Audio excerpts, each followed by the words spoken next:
So today I'm going to talk about the different theories of freedom in philosophy. So the first one is hard determinism. Hard determinism is the belief that all events are caused by past events, such that nothing other than what does occur could occur. And the next one is libertarian free will. It is the belief that some human actions are freely chosen. And lastly, compatibilism, which is the belief of someone who thinks somewhat like hard determinists, that the universe operates with law-like order and that the past determines the future. However, also they think there's something different about some human actions and that some of the actions we take really are free.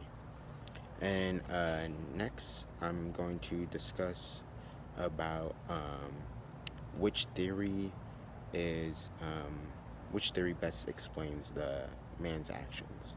So the theory that best explains the man's actions is hard determinism.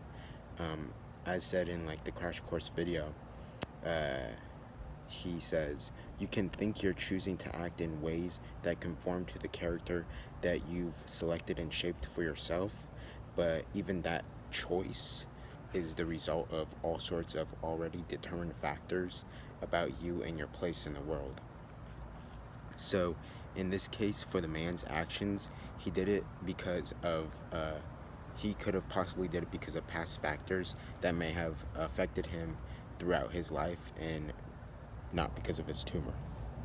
And libertarian free will is not possible in this situation because if these actions were so-called free and he just decided to do them, then where would these decisions come from? Would they come from randomly? How would one compel a decision but not another? So for a libertarian free will, there is no argument that contains evidence that can defend free will, which leads us to hard determinism. So are we ever free is the question. No, because every human choice or action has its sufficient explanatory cause. And if every action has a sufficient cause, then there is no room for chance or human freedom because it's entirely explained by prior causes or earlier factors. And going back to the man's actions, he said that he was baffled and dismayed by what appeared to be a sudden turn in his sexual behavior.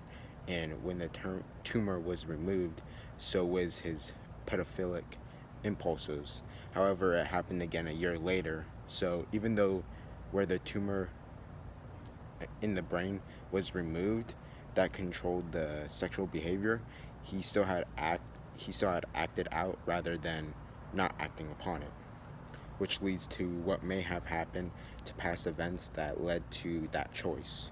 Even though we cannot know what led up to it, we could possibly tie the strings up and lead it back to one singular cause, such as if it was a medical condition.